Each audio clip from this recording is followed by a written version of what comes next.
Hello and welcome. Whether you're navigating the vast Pacific, crossing the stormy Atlantic, or managing port activities in the Indian Ocean, understanding wind is absolutely critical. In maritime operations, wind isn't just weather. It's a powerful force that dictates safety, efficiency, and profitability.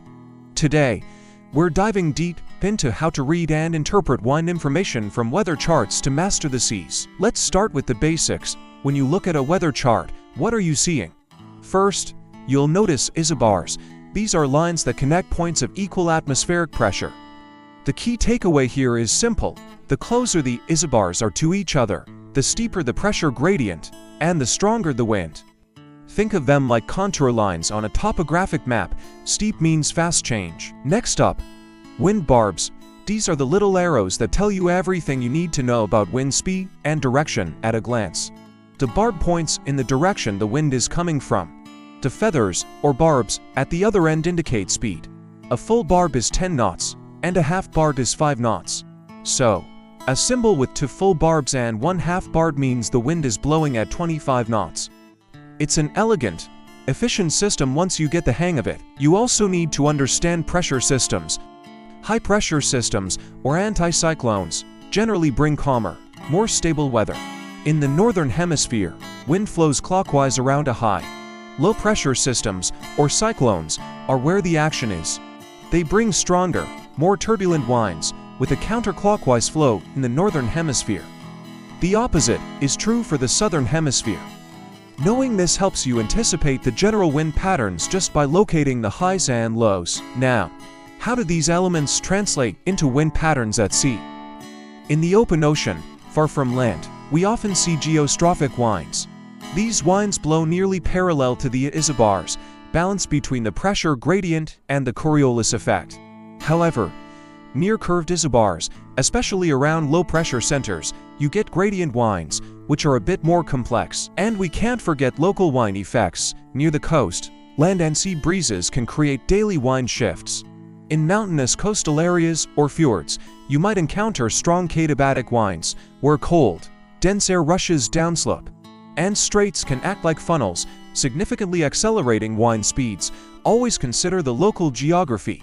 Let's talk about the distinct wind personalities of our world's oceans. The Pacific is famous for its trade winds in the equatorial regions, which have been a sailor's best friend for centuries on east-west routes. But the Western Pacific is also a hotbed for typhoons, while the North Pacific is known for its intense winter storms.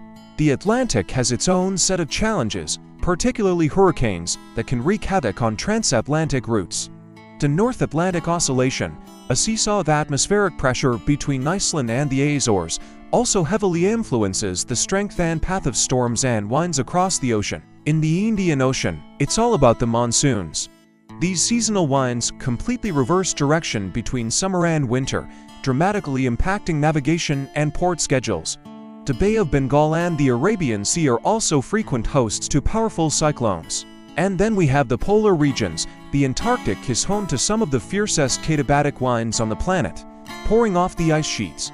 In the Arctic, sailors must watch out for polar low small, short-lived, but incredibly intense wind systems that can form with little warning. So, how does all this wind information affect a vessel's navigation? The most obvious effects are drift and leeway. Wind pushes a vessel sideways off its intended course, requiring constant corrections from the helm or autopilot. Strong, sustained winds also generate large waves, which can severely impact a ship's stability and the comfort of the crew. This leads to significant regional hazards. A vessel in the Pacific during typhoon season needs real-time weather updates to avoid these rapidly intensifying storms. In the Arctic, wind is a double threat.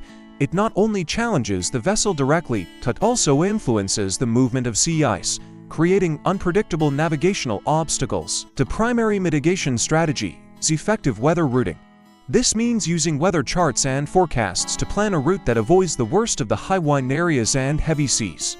Modern ships also use dynamic ballasting, adjusting the amount and location of ballast water to improve stability and reduce the effect of wind on the vessel's profile. But the wind's influence doesn't stop at sea, it follows you right into port. For port activities, wind is a major safety factor. Crane operations, for example, have strict wind speed thresholds. exceed them, and you risk the crane collapsing or dropping its load.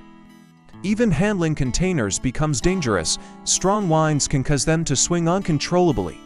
If you're dealing with loose materials, like grain or coal, high winds can literally blow your cargo and your profits away. Berthing and mooring are also much harder in windy conditions.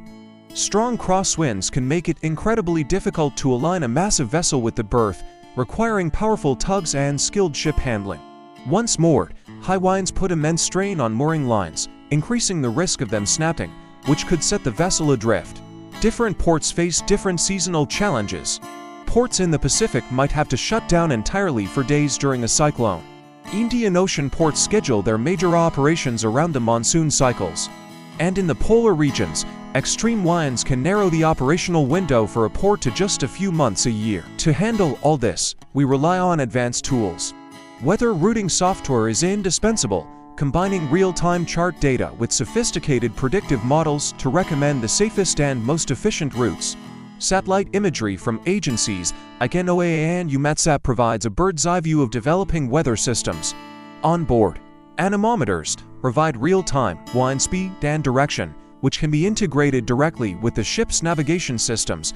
And looking ahead, AI and machine learning are making wind forecasts more accurate than ever. Let's look at a quick case study. A cargo ship was en route to Japan when a typhoon rapidly formed in its path. Using satellite data and weather routing software, the captain plotted a new course that took them several hundred miles south of the original track. While it added a day to their journey, they completely avoided the storm's dangerous winds and waves, ensuring the safety of the crew, vessel, and cargo. That's the power of interpreting wind data correctly. In another instance, a port in the Atlantic experienced a sudden gust of wind that exceeded the safety limit for its cranes. One operator, failing to cease operations immediately, caused a container to swing violently, resulting in a serious accident. This underscores the critical importance of strictly adhering to wind-related operational thresholds. To wrap up, mastering the art of interpreting wind information on weather charts isn't just a skill. It's a fundamental necessity for safety and efficiency in all maritime operations. By understanding the basics, recognizing regional patterns, using modern tools, and preparing for the unexpected, we can navigate the challenges posed by the wind and harness its power to our advantage. Thanks for watching, stay safe out there, and don't forget to like and subscribe for more deep dives into maritime operations.